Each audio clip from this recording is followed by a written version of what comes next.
आज हम पढ़ेंगे कक्षा 10वीं गणित अध्याय 5 की प्रश्नावली 5.2 का 9वां सवाल। सवाल पढ़ने से पहले यदि आपने चैनल को सब्सक्राइब नहीं किया है तो सब्सक्राइब कर लें और बेल आइकन को प्रेस कर दें और अधिक से अधिक अपने दोस्तों में शेयर करें।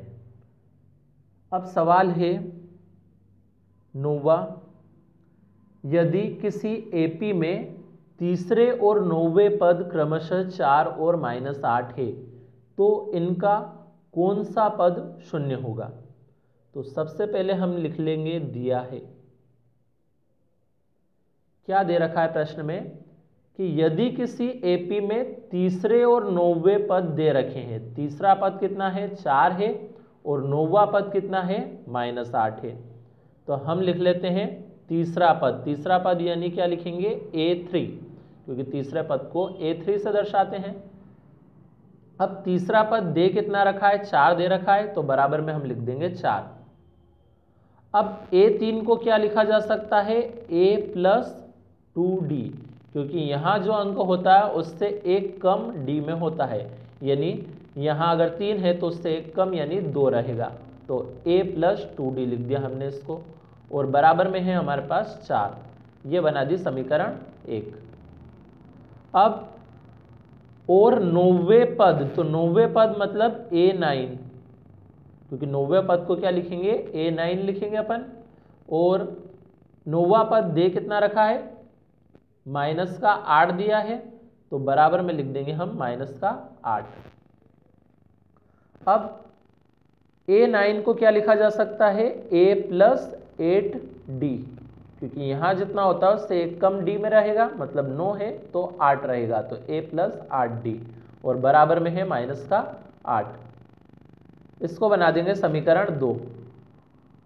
अब माना, देखो हमें ज्ञात क्या करना है, कौन सा पद शून्य होगा। तो कौन सा पद यानी n का मान ज्ञात करना है, तो n का मान तो ज्ञात करना है। अब यहाँ लिखा है कौन सा पद शून्य होगा, तो सबसे पहले हम मान लेते हैं कि माना nवां पद शून्य होगा।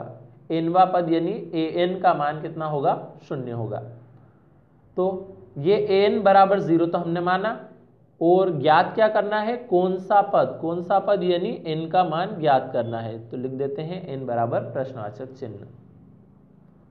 अब सवाल को आगे देखते हैं। अब ये जो दो समीकरण है हमारे पास, इन दोनों समीकरण को घटा के हल करेंगे। तो यहां हम लिखेंगे समीकरण 2 में से समीकरण 1 को घटाने पर, तो समीकरण 2 में से समीकरण 1 को घटाना है। तो समीकरण 2 है हमारे पास A+8D बराबर -8। उसमें से समीकरण 1 घटाना है, तो समीकरण 1 है A+2D बराबर 4।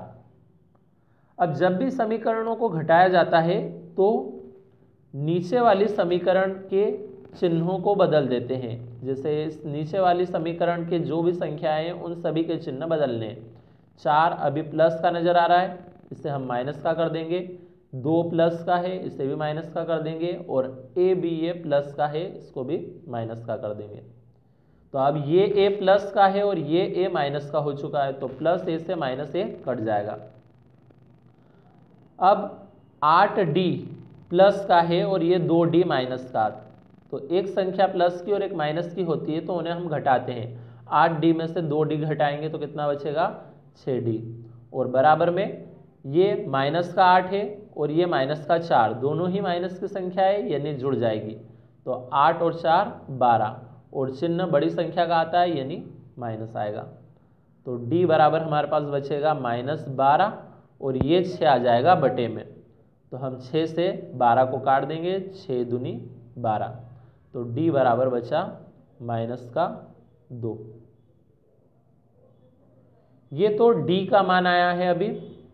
अब ये D का मान या तो समीकरण 1 में या समीकरण 2 में, किसी भी एक समीकरण में अगर हम रख देंगे तो A का मान भी ज्ञात हो जाएगा। तो अब हम इस D के मान को समीकरण 1 में रख देते हैं। तो यहाँ हम लिखेंगे D का मान समीकरण 1 में रखने पर, समीकरण 1 हमारे पास क्या थी? समीकरण 1 है a + 2d = 4। तो a को तो हम ऐसे ही लिखेंगे, प्लस का 2 भी ऐसे लिखेंगे, और गुणे में d है तो d की जगह पे ये d का मान रख देंगे। d का मान है -2, और बराबर का ये 4 भी हम ऐसे ही लिखेंगे। तो a प्लस का माइनस में गुणा करेंगे पहले तो माइनस आएगा, और 2 दूनी 4, और बराबर में भी है 4। अब a का मान अगर निकालना है तो a को वहीं रहने दो, और बिना a वाली संख्याएं पीछे कर देंगे। तो बिना a वाली में 4 तो पहले से पीछे है ही, और इस -4 को भी यदि बराबर के पीछे लाएं तो ये माइनस की जगह प्लस का 4 हो जाएगा, यानी a बराबर हो गया 8। तो ये अभी हमारे पास निकले हैं a और d के मान। लेकिन हमें क्या ज्ञात करना है? हमें ज्ञात करना है कि कौन सा पद शून्य होगा। तो हमने मान ही लिया है पहले कि nवां पद शून्य होगा, तो बस इसी के अंदर हम a और d के मानों का इस्तेमाल करेंगे। तो सबसे पहले तो हम क्या करेंगे, यहाँ इसको an = 0 को लिख लेंगे। यहाँ से an = 0। अब an = 0 लिखने के बाद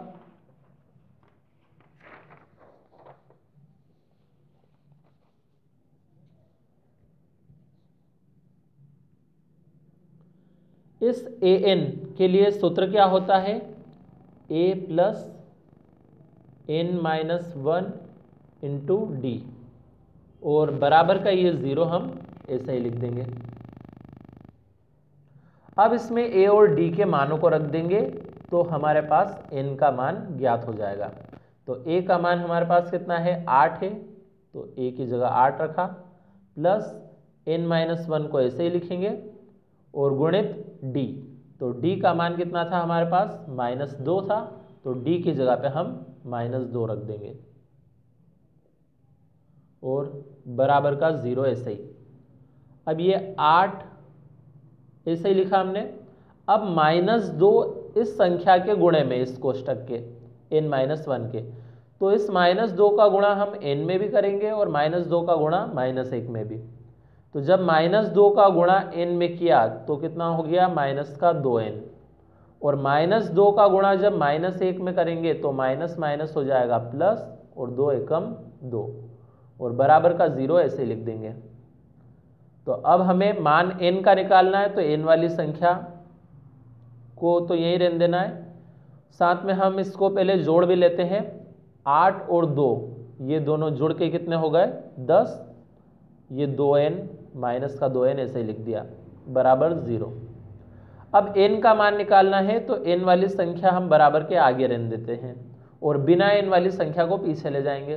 तो ये 10 अभी प्लस का है, जब बराबर के पीछे ले जाएंगे तो ये 10 माइनस का हो जाएगा। तो माइनस से माइनस तो हम काट देंगे, तो इनका मान आएगा 10, और ये 2 आ जाएगा इस 10 के बटे में। तो 2 एकम 2, 2 पंजे 10, यानी n बराबर आया 5। तो ये n का मान ज्ञात हो गया है।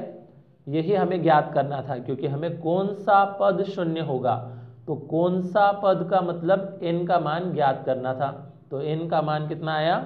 5 आया है, यानी हम लिख देंगे कि 5वां पद शून्य होगा। तो आखिरी में अब हम आंसर लिख देते हैं। अतः AP का 5वां पद शून्य होगा। ये है इसका आंसर। अब चाहे तो आप इसका स्क्रीनशॉट ले सकते हैं। तो पहले इतने हिस्से का स्क्रीनशॉट ले लीजिए,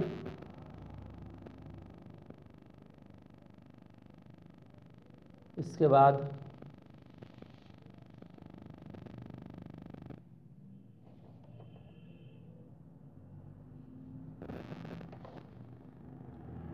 ये इतने हिस्से का स्क्रीनशॉट ले लीजिए, और फिर आखिरी में ये नीचे का ये आंसर तक का स्क्रीनशॉट ले लीजिए।